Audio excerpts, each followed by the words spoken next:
One thing that sets Assassin's Creed apart from other games is these stealthy assassinations. Players are often seen complaining about RPGs, and rightly so because they lack stealth, which has become the very soul of Assassin's Creed. While the enemies in AC games cause a lot of heartache during the game, the final blow is always of the protagonist, and nothing is more soothing than putting that hidden blade in the neck of your worst enemy. While there are many ways to eliminate those cowardly enemies, the stealthiest assassin ranks highest in the Brotherhood, and today we will check out top 10 assassinations in the whole series. Let's begin at number 10 with Crawford Starrick from Assassin's Creed Syndicate. He is the main antagonist of Assassin's Creed Syndicate, and he will give you a ton of reasons to hate him to the core. You might have seen those villains killing their subordinates for small toss in Hollywood and South Indian movies, and that defines Starrick very accurately, and when Jacob and Evie unveil his plots, he becomes even more hasty. While I personally was not impressed by the final fight with Starrick, and I believe they could have done more work to make it more satisfying, but the final blow still to him was very blissful in the entire game.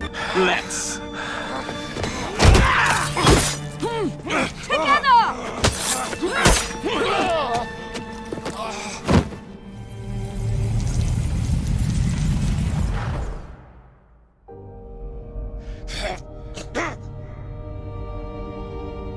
London will perish without me. You flatter yourself. I would have created a paradise. The city belongs to the people. You are but one man. I am at the very top of the Order! You were Mr. Starrick. You were.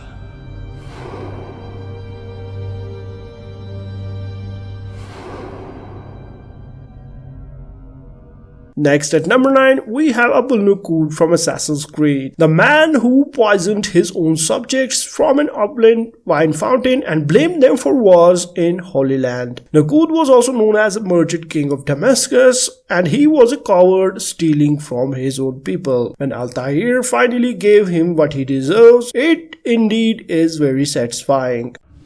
Be at peace now. Their words can no longer do harm. Why have you done this? You stole money from those you claim to lead, sent it away for some unknown purpose. I want to know where it's gone and why. Look at me. My very nature is an affront to the people I ruled. And these noble robes did little more than to muffle their shouts of hate. So this is about vengeance then? No, not vengeance, but my conscience. How could I finance a war in service to the same god that calls me an abomination? If you do not serve Salah ad-Din's cause, then whose? In time, you'll come to know them. I think perhaps you already do. At number 8, we have Thomas Jermaine from Assassin's Creed Unity, the man who shattered Arno's heart into pieces when he killed Alice with the Sword of Eden while Arno was trapped under a rubble. When Arno finally frees himself and unveils his hidden blade, he takes the life of this cowardly Templar without a moment of hesitation. Arno even travels back to the vault with Napoleon years later, and we got to see Jermaine's bones lying on the floor.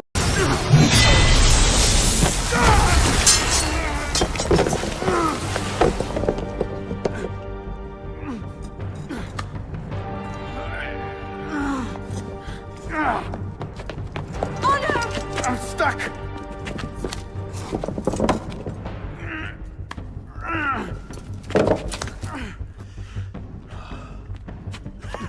He's getting away! Wait, I'm almost free. I can take him! No, you can't. Not alone. Wait for me!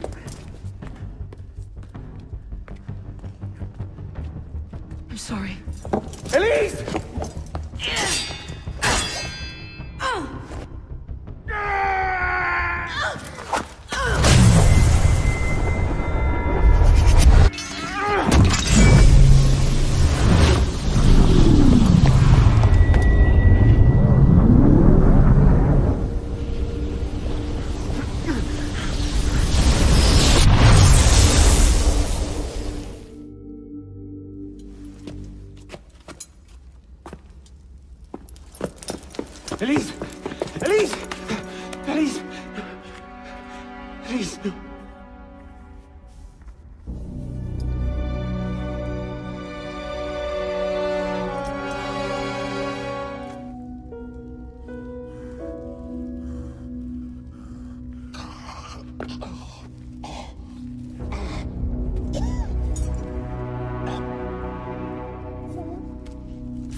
Next at number 7, we have Berenike, the crocodile from Assassin's Creed Origins. Better known as the Crocodile, she is not your typical member of the Order of the Ancients. In her pursuit of furthering the cause of Egypt, or as she thought, she didn't hesitate to take countless lives, even innocent children like Shadia, whom she tragically saw as a necessary sacrifice. It is the dark chapters like this which infuriated Bayek, and he vowed to track down the ruthless Berenike, determined to make her answer for her heinous crime. And when their paths finally crossed, Bayek didn't hold back. He cried out Shadia's name, which was a stark reminder to the crocodile of the wild deeds she had committed in the name of the Order.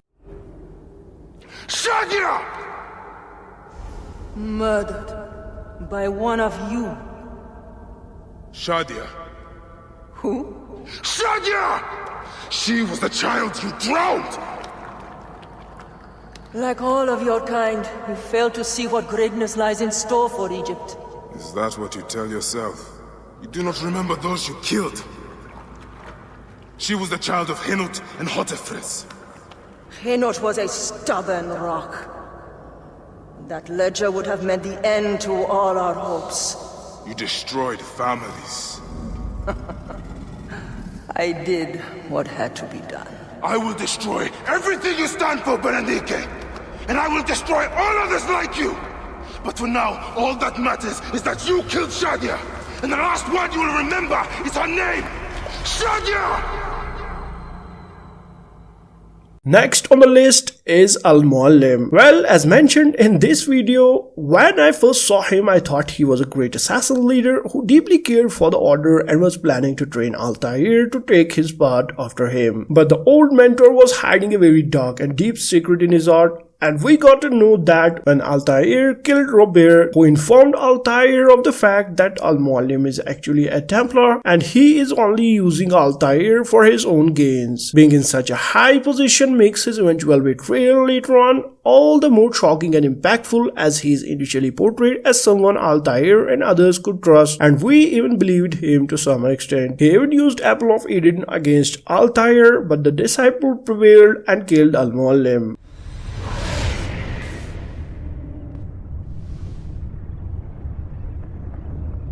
Impossible. The student does not defeat the teacher.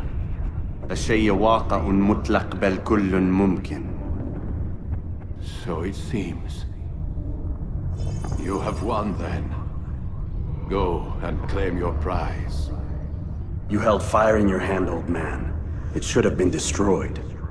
Destroy the only thing capable of ending the Crusades and creating true peace? Never. Then I will. We'll see about that. Next at number 5, we have Haytham Kenway from Assassin's Creed 3. Connor was robbed of his childhood and everything else that matters by his own very father. Ubisoft created a very deep and dark narrative in this game, which still attracts fans as on date. Haytham is not any random antagonist you see in other games, as his backstory is so complex that it keeps players on the edge throughout the game, especially when Connor has to play a mission with his father. However, when Connor finally gets the opportunity to take his revenge, he doesn't hesitate to put his hidden blade in the neck of the Templar who took everything from him, giving players a sigh of relief at the end. Better. Even when your kind appears to triumph, still we rise again. And do you know why? It's because the Order is born of a realization. We require no creed, no indoctrination by desperate old men. All we need is that the world be as it is. This is why the Templars will never be destroyed.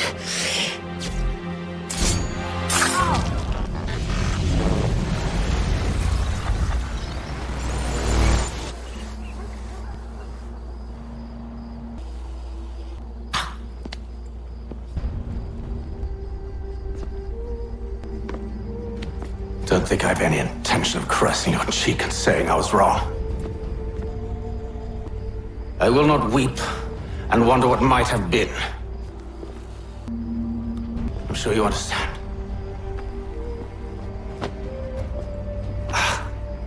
Still, I'm proud of you in a way.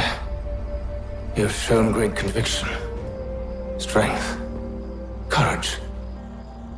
All noble qualities. I should have killed you long ago.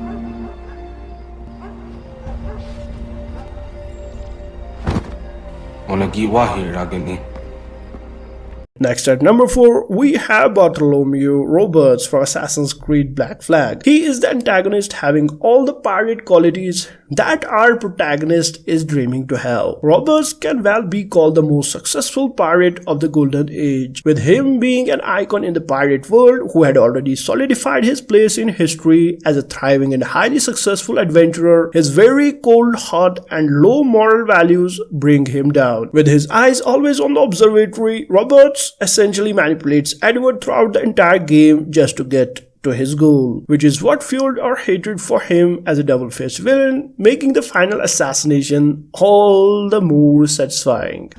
How well I know myself. And what of you, Edward? Have you found the peace you seek? I'm not aiming so high as that.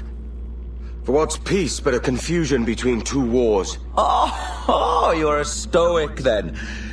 But perhaps I was wrong about you. She might have had some use for you after all. She? Of whom do you speak? Oh, she who lies in wait, entombed. I had hoped to find her, to see her again, to open the door of the temple and hear her speak my name once more. Talk sense, man. Oh, I was born too soon. Like so many others before. Where's the device, Roberts?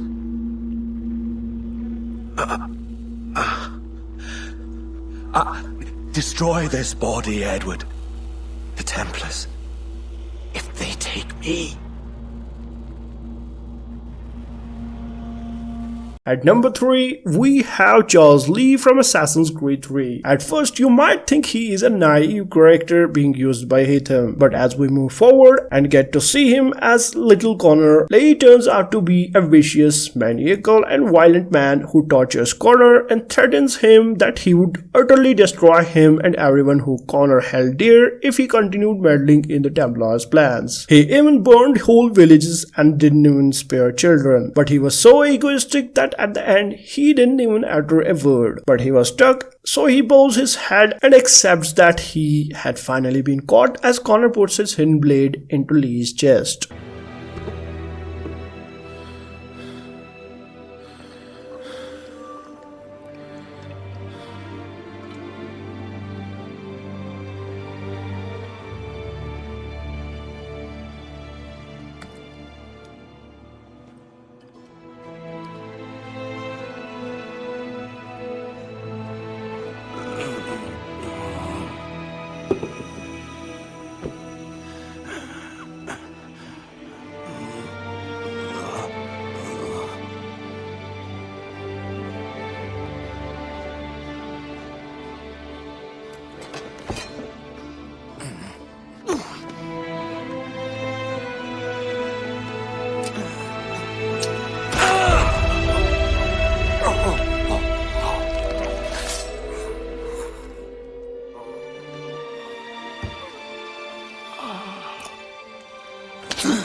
At number 2, we have Abbas, the biggest coward from Assassin's Creed Revelations. In a jaw-dropping flashback from Assassin's Creed Revelations, fans are treated to a long-awaited moment. Altair taking out vengeance upon his treacherous old cowardly friend Abbas for the years of torment he endured. Abbas, driven by a desire to destroy the Assassin's Order from within, orchestrated a coup that led to the heartbreaking loss of Altair's son. The showdown finally reaches its climax as Altair corners Abbas within the formidable walls of the Marcia fortress. But what makes this assassination truly unforgettable is the twist in weaponry. It marks the first instance in the canon story where an assassin wields a powerful hidden gun. As the blast reverberates through the castle, Altair pulls the trigger, delivering justice with a thunderous shot. It's a moment that echoes through the whole Assassin's Creed universe till date. Welcome back, Mentor. Tell your men to stand down! No! I am defending Marcia! Would you not do the same? You corrupted everything we stand for and lost everything we gained. All of it sacrificed on the altar of your own spite. And you have wasted your life staring into that apple, dreaming of your own glory. That is true, Abbas. I learned many things from the apple. Of life and death. Of the past and the future. Let me show you.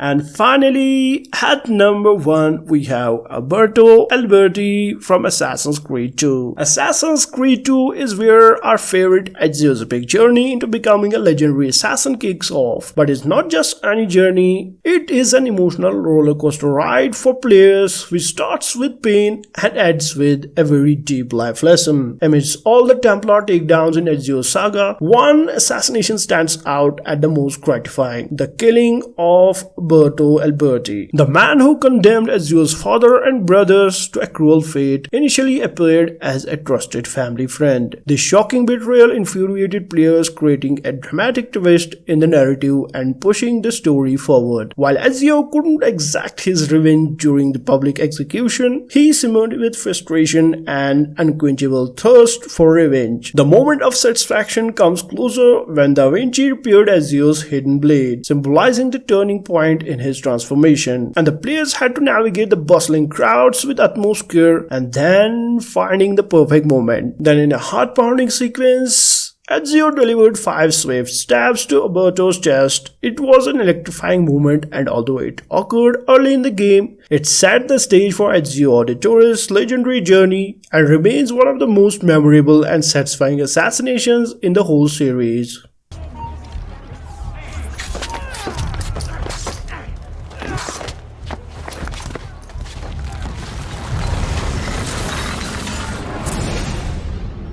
You would have done the same to save the ones you love. Yes, I would.